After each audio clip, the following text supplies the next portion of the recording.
देश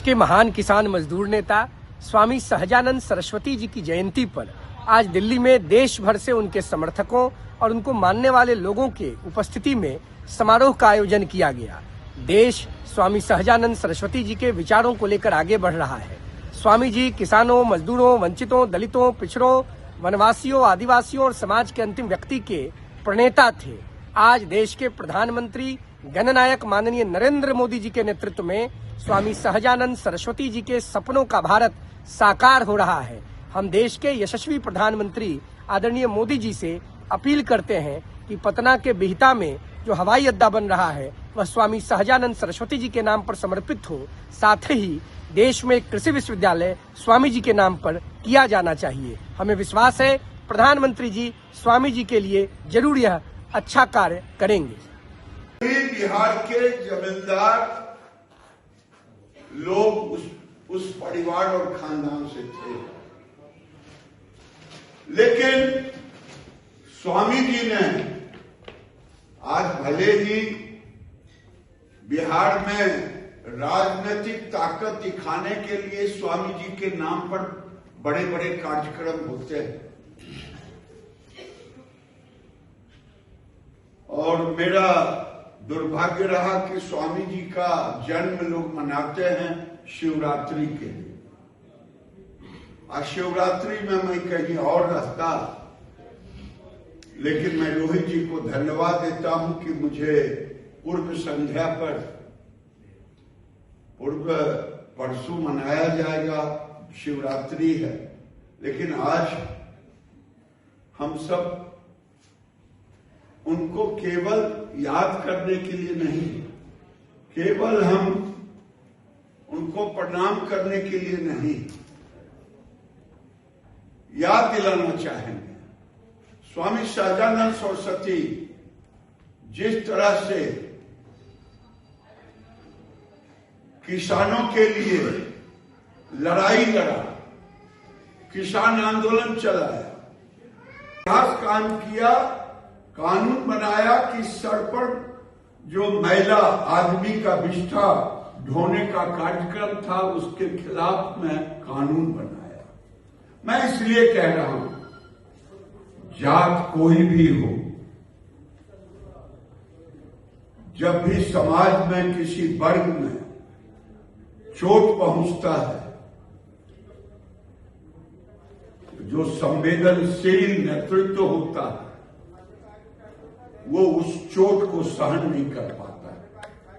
स्वामी जी उन्हीं लोगों में से। उन्होंने खुद से अलग कार्य किया और कांग्रेस से वो अलग हो गए, और देखा जाए कि पहले जमाने में सिर्फ जमींदार रहते थे और पूरी जमीन जमींदारों की रहती थी, और जो मजदूर रहता था वो वहां पे किराए के तौर पर खेती करता था। वो स्वामी जी ने जो विचार लाया, जो आगे अपने भारतीय संविधान में भी जिसे माना गया कि जो खेती करेगा वही जमीन का मालिक होगा, और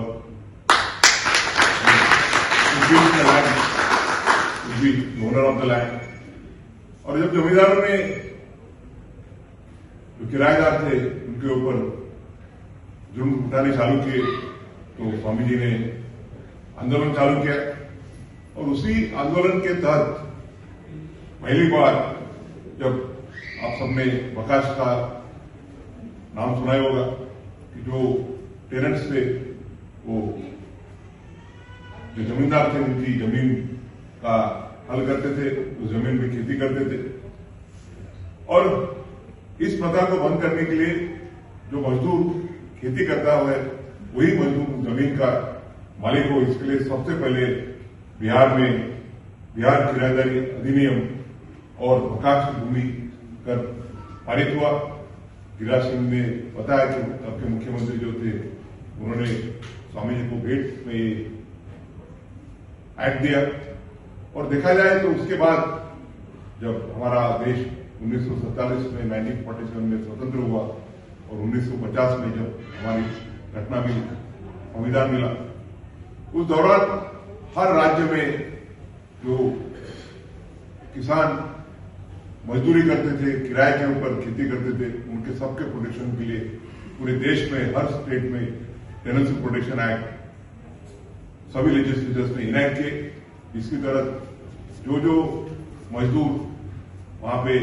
खेती करते थे उस जमीन के मालिक हो गए। ऐसा देखा जाए तो ये जो परिवर्तन हुआ देश के सामाजिक और आर्थिक समानता के तौर में, उसका अगर सबसे बड़ा योगदान किसका होगा तो स्वामी सहजानंद जी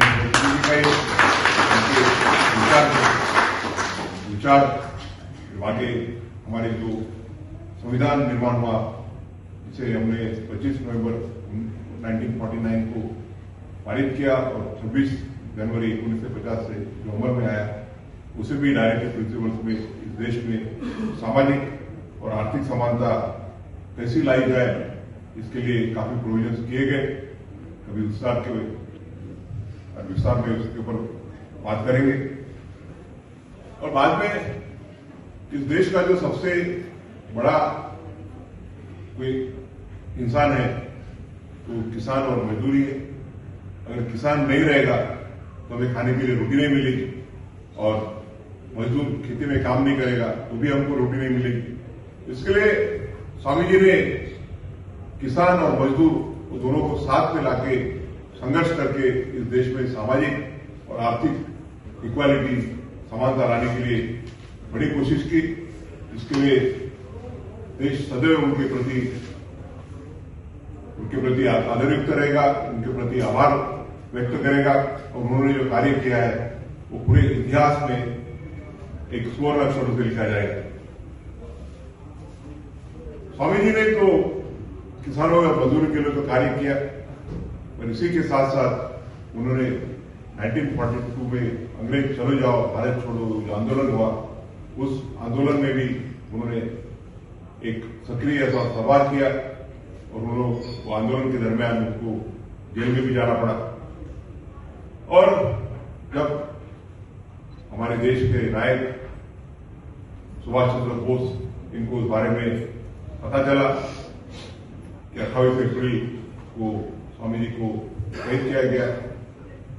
तो सुभाष चंद्र जी बोस ने और फॉरवर्ड ब्लॉक ने ऐलान किया कि पूरी देश में 28 अप्रैल को अखिल भारतीय स्वामी सहजानंद दिवस के रूप में माना जाएगा, और उसके बाद वो अखिल भारतीय स्वामी सहजानंद जी दिवस के रूप में स्वामी जी के जो अंग्रेजों ने कैद किया था उसके स्मृति में उसका कार्य किया गया। रोहित जी ने जैसा बताया कि स्वामी जी को नेताजी अपना गुरु मानते थे, और जब स्वामी जी का निधन हुआ और स्वामी जी के बारे में जब नेताजी ने अपनी जीवनी में लिखा, तो उन्होंने कहा कि स्वामी सहजानंद सरस्वती हमारे देश में एक ऐसा नाम है जिसका नामो निशान मंडराता है। वे किसानों के निर्विवाद नेता थे, वे जनता के आदर्श और लाखों के नायक हैं। ऐसे महान व्यक्ति की स्मरणार्थ उनका जो कार्य है वो उसका स्मरण करने के लिए रोहित जी और आदरणीय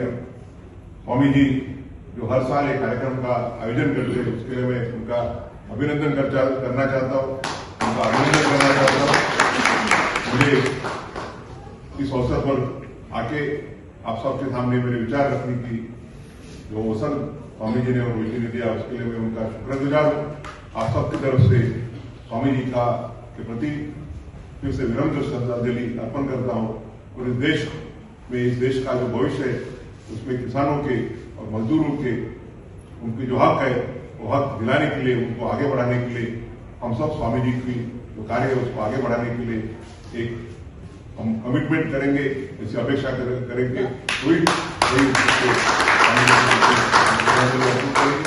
इसी के साथ मैं आप सबका धन्यवाद अर्पण करता हूं और मेरे 2 शब्दों को विराम देता हूं। धन्यवाद।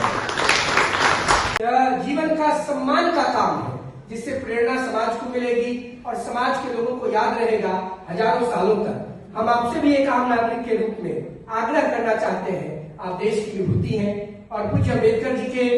लॉ मिनिस्टर बनने के बाद जिस प्रकार से सेकंड लॉ मिनिस्टर के रूप में आदरणीय अर्जुन राम मेघवाल जी को देश याद रखेगा दलित लीडर के रूप में, उसी प्रकार देश के फर्स्ट दलित सीजेआई के रूप में आदरणीय केजी बालाकृष्णन साहब को देश जानता है और द्वितीय सीजेआई के रूप में देश आपको जानता है। लेकिन जो काम कोई भी नहीं कर पाया एज ए सीजेआई 6-7 महीने के कार्यकाल में आपने देश के हर वर्ग के लोगों के संरक्षण का तो काम किया ही, जो मार्जिनलाइज सेक्शन था, जो ग्रुप डी में काम करता था, उसको रिजर्वेशन का लाभ नहीं मिलता था, आपने एज ए सीजेआई आते के साथ उस marginalise down to that section के जीवन में एक नया रास्ता देने के लिए सीजेआई के रूप में आपने रिजर्वेशन को इंप्लीमेंट करने का काम किया, जिसके लिए देश के हर वर्ग के लोग आपके ऋणी होंगे। मैं भूमिहार जाति में पैदा लिया हूं, लेकिन मुझे इस बात की खुशी है कि जो सबसे कमजोर था उसके संरक्षण के लिए आपने काम किया। देश की आजादी के अमृत काल में काम किया, जब देश में मोदी जी प्रधानमंत्री थे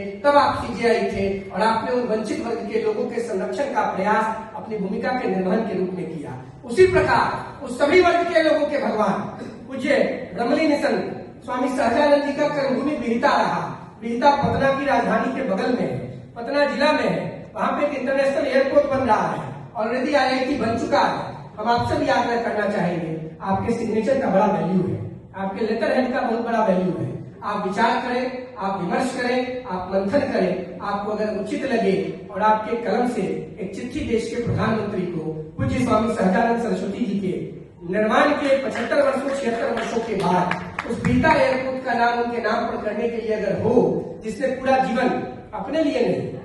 अपने धारा के विपरीत जाकर जमींदारों के खिलाफ क्या जाकर काम किया, अगर एक चिट्ठी आपके माध्यम से चली जाएगी तो हमें विश्वास है कि शायद स्वामी जी के नाम पर वो एयरपोर्ट हो जाएगा। इन्हीं बातों के साथ, इस आग्रह के साथ मैं अपनी वाणी को विराम देता हूँ। बहुत बहुत धन्यवाद।